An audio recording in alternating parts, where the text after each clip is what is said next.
Please wear your headphones if you'd like to hear this in 3D. This is Chapter 1, Nightmare at Frankfurt Airport. On April 22nd this year, Canada banned direct flights from India because of the coronavirus pandemic. On May 1st, India recorded 400,000 new cases in a single day. The second wave was fueled by a new variant called Delta. Those were insanely difficult times. But the second wave did decline, and yet Canada continued to ban flights, and mostly only from India. Here's a clip from August, from the Indian news channel WION. Today, Canada has decided to extend the flight ban from India. Why? Virus concerns, they say. But what about the US, where cases are mounting? No restrictions there. Americans can travel to Canada. All they need is a proof of vaccination. But no such option has been given to Indians. Again, why? Public health concerns. The ban continued for 5 months. So Indians had to find some creative routes to get to Canada. One of them was Anirudh, a student from Bangalore who lived through a version of the movie Terminal to get to his university. We won't share his last name for privacy reasons. He did his first year of college remotely, staying up all night for 2 semesters to attend classes. He'd had enough of it and was determined to get on campus for the new semester. And this was his last shot, for this year at least. Here's his story. I'm currently in my second year studying Bachelor of Business Studies. I did my schooling in Bangalore. I'm 19 years old. I'm a very extroverted kind of person. I like playing a lot of sports. I surely don't like study. So me being me, I want to go as far as possible to experience the world and try to make it on my own. So Anirudh got into the University of Alberta. He got his visa in January and booked his flight for April 25th. But then Canada banned all direct flights just 3 days before that. And not just that, they refused to accept any RT-PCR tests from India. So the only way that Indians could get to Canada was to stop in a third country, do a test there, and then go on to Canada. Now, this is a drastic move because of the number of people it affects. More than 1 million. Indians are the largest immigrant community in Canada. That was really disappointing. So Indians began finding alternate routes to get to Canada. There were a bunch of countries. So I think the first one to open was Cairo, Egypt. So you take a flight to Egypt and you stay in Egypt for 3 days and get your RT-PCR done there. And from Egypt, you fly to Toronto. There was Mexico, because Mexico, you have an on-arrival visa option. Doha, Serbia. You get your RT-PCR done in Serbia, and then from Serbia to Frankfurt. And the route I came in is via Muscat. I'm extremely lucky because mine was the last flight which actually came through Muscat.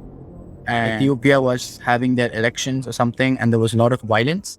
So that was cancelled. And there was a new variant concern in Serbia, so that got shut down 3 days back. As Anirudh spoke, I was reminded of the Mediterranean refugee crisis and the routes that the refugees, asylum seekers, and migrants engineered to get into Europe. These routes were always flickering on and off as well. Now, a lot of the routes that Anirudh mentioned cropped up after July, when cases declined, remember? So now, in case you're thinking this is okay, COVID is a unique circumstance, let me ask you this. Is COVID from India special somehow? Because by June, the Delta variant had spread to dozens of other countries where Canadians were allowing travel from. Or is it that Indians are more likely to cheat on their RT-PCR tests? And if so, isn't that stereotyping? An interesting point here. Indians and most people from the poor world need to do a battery of medical tests to go to Canada. A blood test, urine, eyesight, scan of your lungs to check for TB.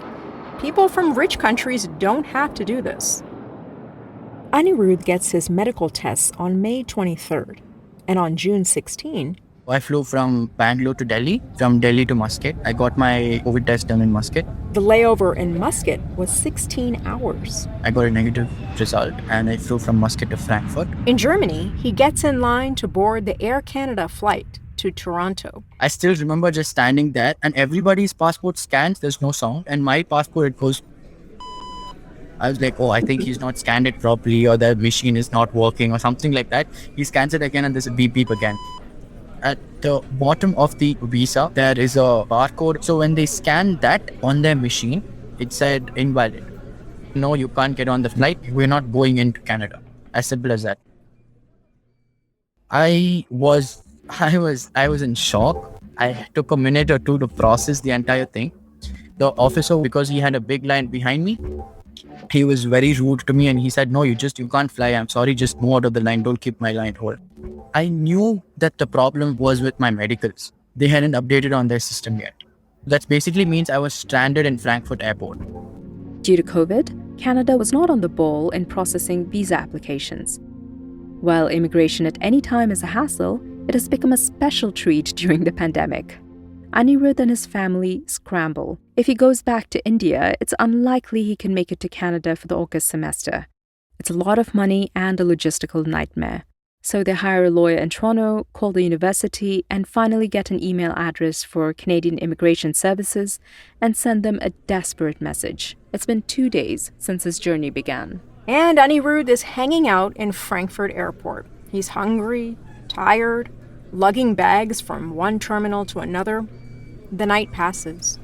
Chances look slim. So his parents book him on a return flight to Bangalore.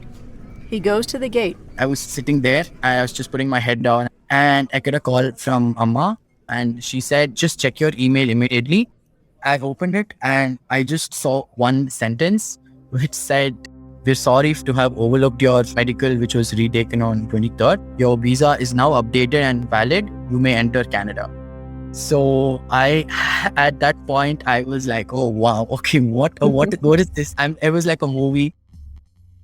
So he books the next flight to Toronto that will leave 24 hours later. On the 19th, I boarded that flight. I was so happy when she scanned my passport and there was no beeps. I flew finally from Frankfurt to Toronto. He gets a third COVID test after landing in Toronto and then goes to a government-appointed hotel for 3 days of mandatory quarantine, which costs him more than $1,000. When I saw the room, I was like, that's the bed. And I think I slept for like 13 or 14 hours straight and my body was like broken. Then a last flight to his university town and home. Overall, Anirudh spent about a week getting to his destination. So we told you this story because, well, it's so unfair that people from one country are targeted.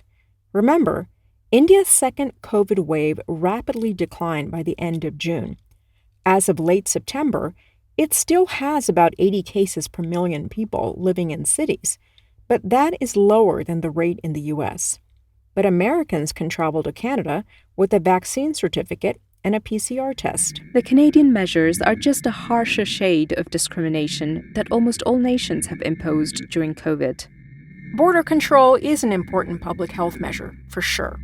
But did we ever imagine we would sacrifice so much civil liberty in so short a time? That we'd be okay with our governments tracking us, restricting our movement? We now have to prove we are not carriers of disease. These aren't abstract intellectual questions we're posing. We're talking about people's lives.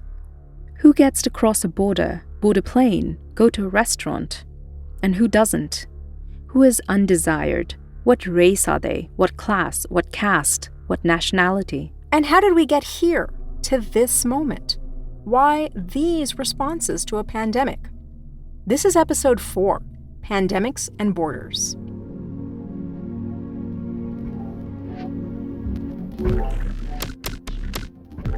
Welcome to Scrolls and Leaves, a world history podcast featuring stories from the margins. We are in Season 1, Trade Winds, set in the Indian Ocean world. I'm Gayatri Vaidyanathan. And I'm Mary Rose Abraham.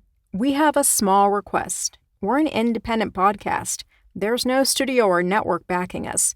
So donations from listeners like you ensure we're compensated for our time and work.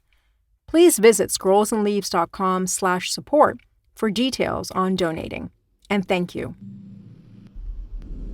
In this episode, we'll tell you the backstory of the world's responses to COVID-19. Amazingly, it began with a pandemic 200 years ago. It was the first truly global outbreak since the plague of the 14th century, which you might know as the Black Death. This disease changed everything, our notions of trade, commerce, disease. Colonial can almost read as a case study of modern pandemics.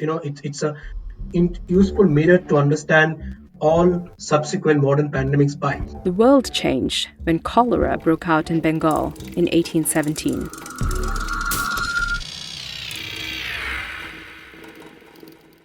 Chapter 2. Pandemic. Before the 1800s, there aren't many mentions of pandemics in Indian history books. There was smallpox, occasional bouts of mysterious fevers, but no mentions of big epidemics. That's because disease took time to spread. It had to sail over oceans, clamber through jungles, trek across deserts. It traveled at the speed of caravans, stopped for tea at remote outposts, and often the weather would change or the local scenery would go from valley to mountain and it would die out there all alone. It usually took ages, decades, even centuries to get around the world. So things are plodding along until the 19th century. Steamships replace sailing ships, so people are able to get around quicker. Europeans colonize large parts of Asia and Africa. They go from traders to rulers of the subcontinent. Here's David Arnold, a renowned historian of South Asian medicine at Warwick University in the UK. India was particularly important, particularly with the coming of colonialism from the very end of the 15th century onwards. And what colonialism does is to introduce a whole new range of factors to that existing epidemiological situation. It introduces much more maritime trade. It introduces a new population of Europeans who have their own diseases or their own disease susceptibilities.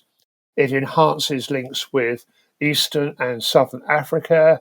It increases contact with Southeast Asia through to China. These were great conditions for pandemic. Let's go back to 1817, to a town in Bengal in West India. This is non-fiction, embellished very lightly for color.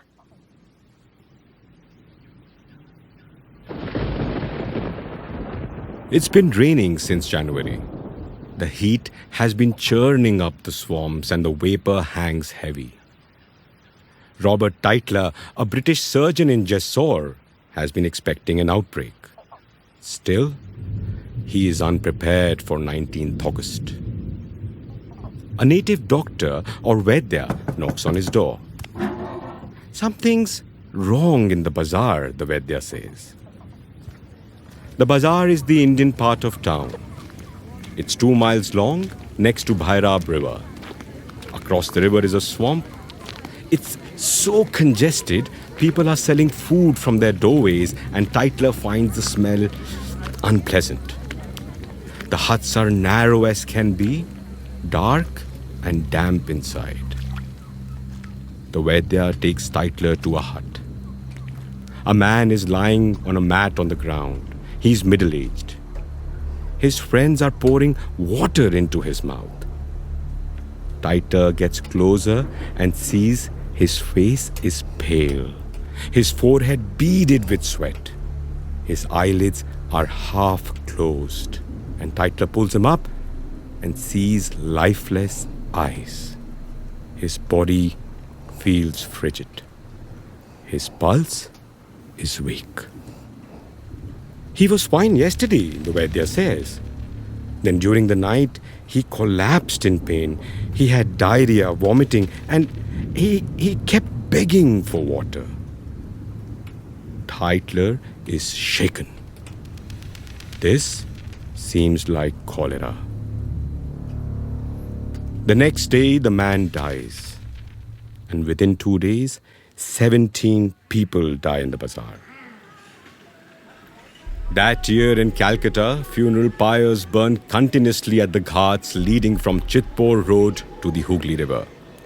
When there's no more fuel for cremation, bodies are thrown into the river. And in time, there are so many floating corpses that they entangle with the shipping cables. The stench is unbearable, and the magistrates pay Muslim men to clear the bodies. Cholera is unpredictable. Sometimes it claims an entire village and spares the next one. It disappears and then reappears months later. The only sure thing is that death, when it comes, is swift and painful. From Jessore, it marches on with British troops. It marches across the subcontinent to Jaffna in 1818. It hops on the frigate Topaz and sails to Penang, Singapore. Russia in 1823, Persia and Turkey in 1828, across the Baltic Sea into England and Ireland in 1831, and the Americas in 1833. 6 waves of cholera shake the world by the end of the 19th century. Tens of millions of people die globally, at least 10 million in India alone.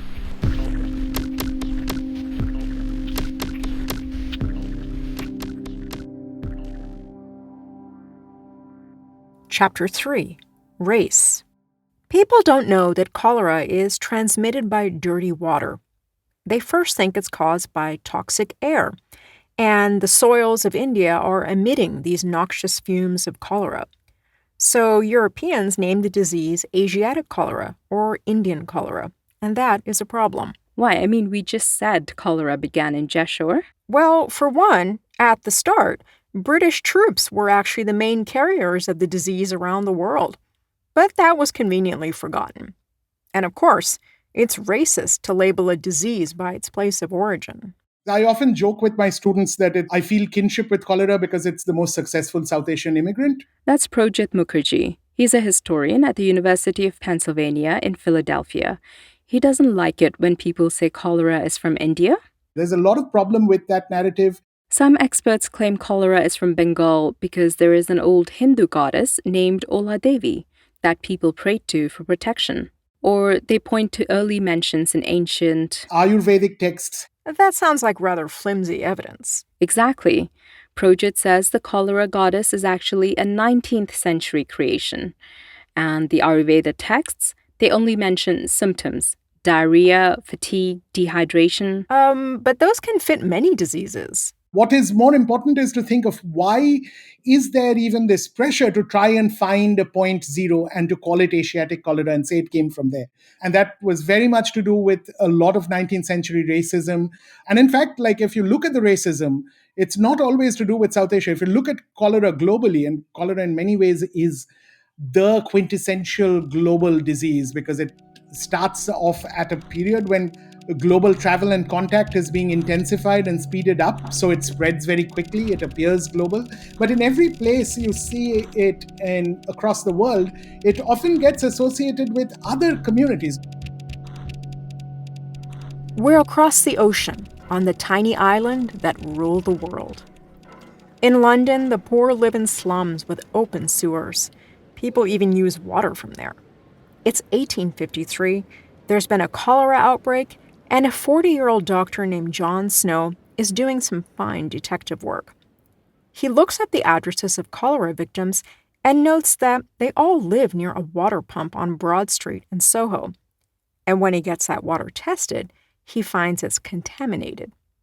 It's the first hint that cholera is caused by dirty water and not miasmas or toxic air. The idea takes a while to catch on, and once it does, people realize that they have to improve and protect their water supplies. From the 1850s onwards, Europeans invest heavily in the infrastructure. In Paris, London, New York, they install piped water and sanitation, and they protect it carefully. But back in India, the British colonizers make very few improvements. In the 1850s, the British Raj, which is the name of the British government in India, imposes high taxes. The economic system collapses and there are massive famines. Starving farmers and laborers migrate to the slums in cities in droves, and they're eating very little and dying very young. In fact, India's death rate at this point is twice that in Britain.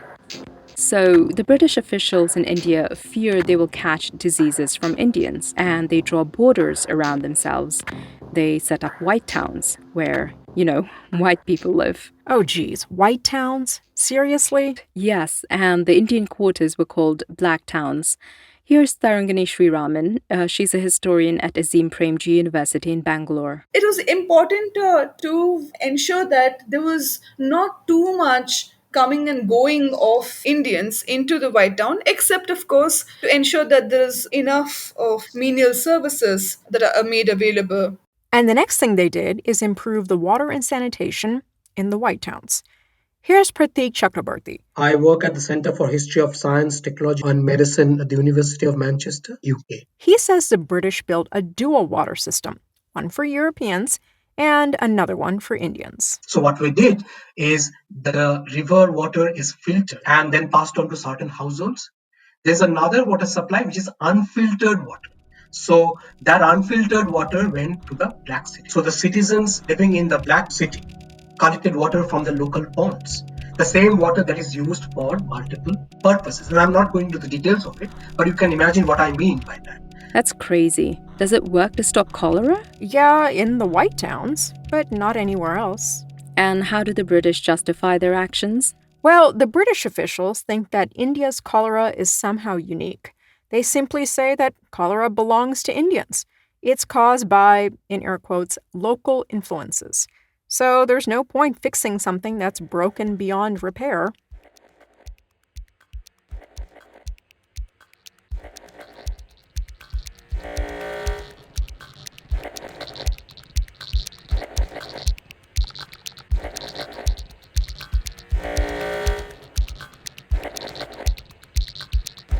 Chapter 4. Surveillance. We're in 1865. Europe is reeling from the fourth cholera pandemic. This one began in the Ganges Delta, hitched a ride on Hajj pilgrims traveling from India to Mecca, and from there to Egypt and Europe. People are dying by the hundreds of thousands. France isn't very happy with the situation, so it organizes a massive scientific conference on sanitation. It's called the Third International Sanitary Conference. It's held in Constantinople, that's modern-day Istanbul, in 1866. And Western scientists and diplomats from 18 nations attend. The tone is pretty racist. Many times they compare themselves to the Roman Empire, Christian crusaders, out to civilize and clean up the East. The conference is a marathon. It goes on for 7 months and 13 days, 44 sessions. And one of the committees discusses the Indian problem. Oh, what's that? Well, here's how the Italian delegate put it. We have to stop that cursed traveler who lives in India. Everyone knows it. From taking his trips. At least, we have to stop its progress as closely as possible to its departure point. He's talking about the Hajj pilgrims going to Mecca? Yes. The committee declares India's pilgrims are the cause of cholera epidemics, and they should be monitored. Only the ones who can prove they don't have disease should be allowed near Europe. So pilgrimages become a major site where the state really starts intervening in unprecedented ways to control mobility. And so there are all kinds of ways in which we actually see in India throughout the 1800s what the world is going to see later of this gradual development of new powers of state intervention, which put the interest of stopping infection above and beyond any kind of respect for civil liberties. A year after the conference, the French are still pretty peeved, and they keep pushing the Brits to control their wayward colony. And the British Raj finally takes some action. It's about time. No, it doesn't fix water or anything important. Rather, they begin surveillance of Indian pilgrims to control their movement. Here's a story based on research by historian Catherine Pryor.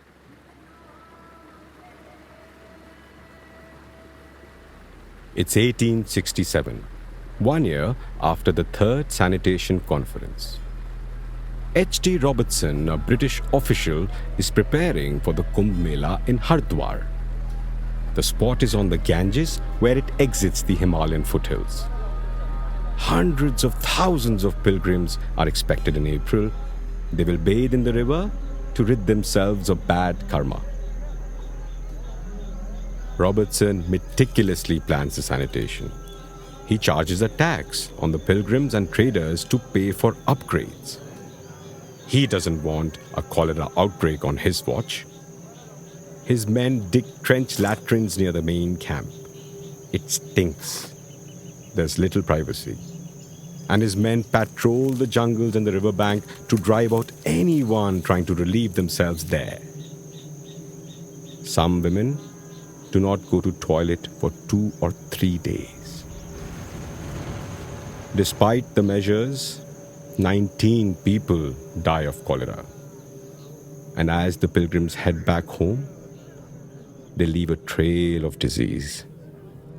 The Brits are frantic. They stop pilgrims at rail stations and bridges to examine them for symptoms. The pilgrims are made to bypass large towns. Some have to walk miles in the heat through heavy sand without any food or water. Some die from the journey.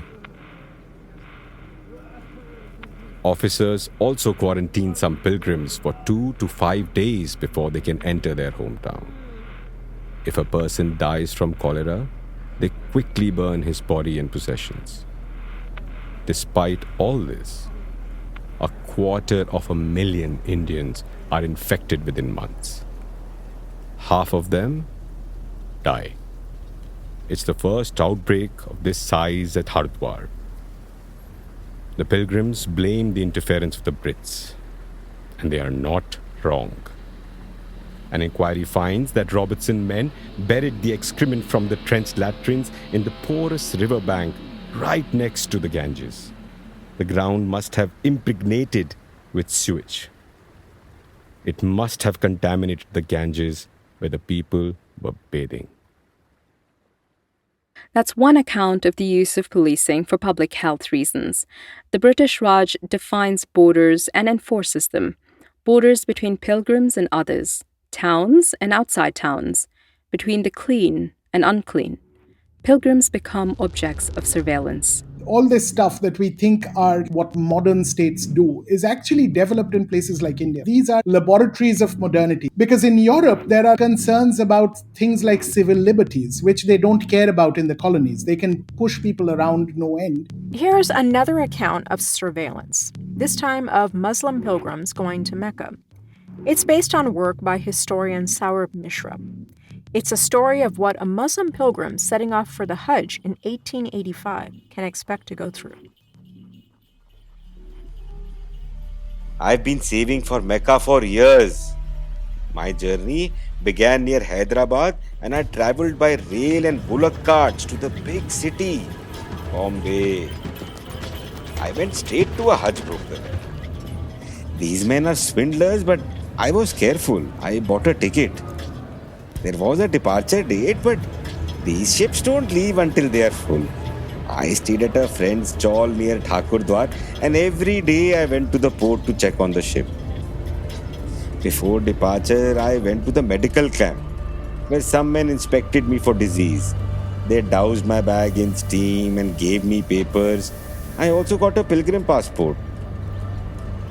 On departure day, the port was madness. Policemen were hitting people with their batons. The pilgrims swelled abroad on 3 gangways, not looking back. We were all dreaming of Mecca.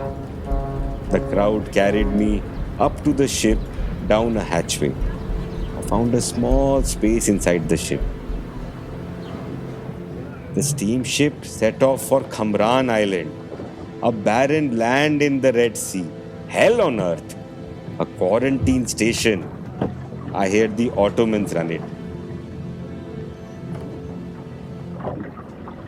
I was exhausted from my month-long journey, from the stench of people and excrement and the lack of food. I was shoved into a dinghy and rowed to the island. Attendants scrubbed me and steamed my luggage. They pushed me into a hut where I have to stay with 60 other pilgrims for 10 days. The heat is suffocating. I have only 11 square feet to myself. And I have to pay for this confinement, for the overpriced food. I am here, but I'm afraid. If cholera occurs in this group, we will be trapped in Kamara'an for weeks. The disease will run through this crowd. I may even miss Mecca.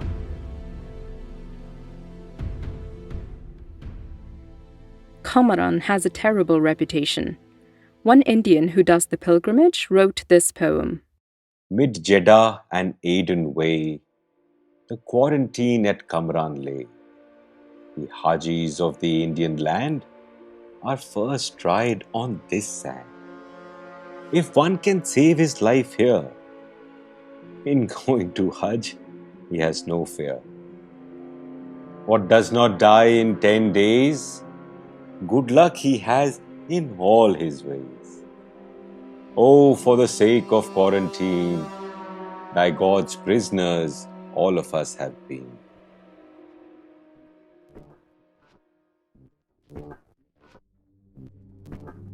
Chapter 5 Borders. So maybe by now you're wondering, why bother our heads about some ancient outbreak when our house is burning right now? Well, here's why. Take airports. It's amazing to think that for much of human history, people mostly traveled as they pleased. But during cholera, Europeans began stringent and permanent border controls. Pilgrim passports, bills of health, vaccination certificates. Sound familiar? We know versions of them today as passports and visas. These documents restrict the movement of people from the developing world, even in non-pandemic years. And very often, the reason given for the restriction is disease. Here's an example. So Alison Bashford is a historian of medicine at the University of New South Wales, and she hosted a conference some time ago on medicine and borders in Sydney. She invited a bunch of people from developing nations, but she soon found that they kept dropping out. I can remember it was, first of all, it was someone from Afghanistan, then it was someone from Pakistan, and then it was someone from Chile, if I remember correctly.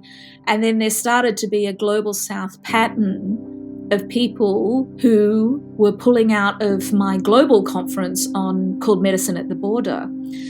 And I thought, what is going on here? Is this something as mundane as funding, in which case I can try and fix that? It turned out that people from some parts of the world had to get medical tests done, prove they aren't diseased. The scholar from Afghanistan, for example, he had to get a TB test, and that was a hassle. The demographic of my conference ended up being almost all Europeans and North Americans. And here's another example of how our lives today are still defined by the cholera pandemic. Remember those racially charged international sanitary conferences? Those recommendations are still with us. They led to something called the International Health Regulations, created by the World Health Organization in 1969. These are legally binding rules that dictate how the 196 member nations of the WHO should act when there's a global health emergency. Oh, like COVID-19. Exactly. And in 2005, the WHO rewrote the regulations to make surveillance an even more central part of public health. That's according to Martin French. He's a sociologist and surveillance expert at Concordia University in Montreal. Many states, especially in so-called low-resource areas, would be better served by investing in more fundamental components of public health than they would by spending money on trying to create surveillance systems.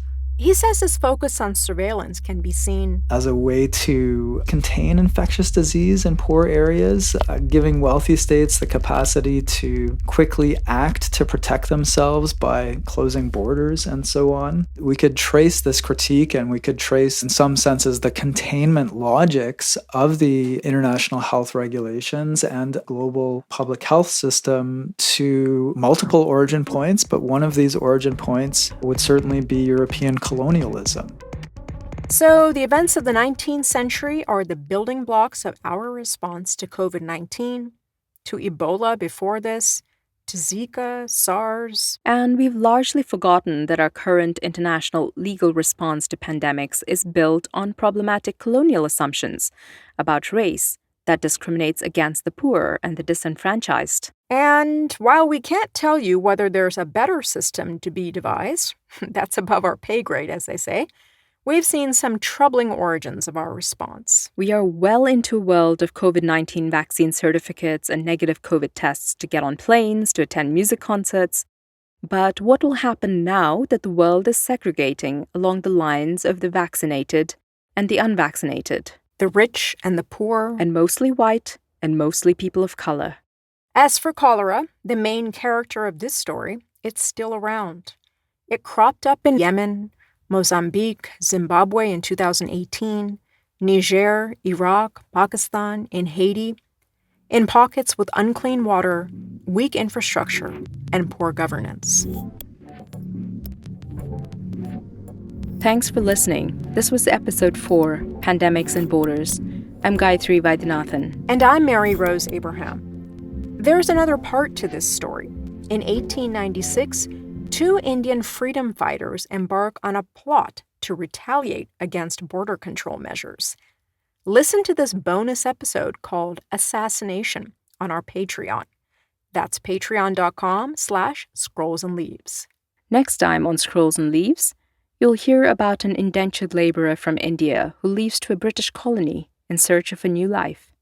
Our sound designer is Nikhil Nagaraj. The storyteller is Sumit Kumar. You are listening to Scrolls and Leaves in collaboration with the Archives at the National Center for Biological Sciences. Our thanks to David Arnold, Alison Bashford, Pratik Chakrabarti, Martin French, Sanjeev Jain, Projit Mukherjee, and Tarangini Sriraman. Thank you to our episode sponsors, India Bioscience and DBT Wellcome Trust India Alliance. Visit scrollsandleaves.com for episode notes, extended interviews with our experts, and to discuss. We're listening. And of course, please subscribe on your favorite podcast platform and spread the word. Thanks for listening.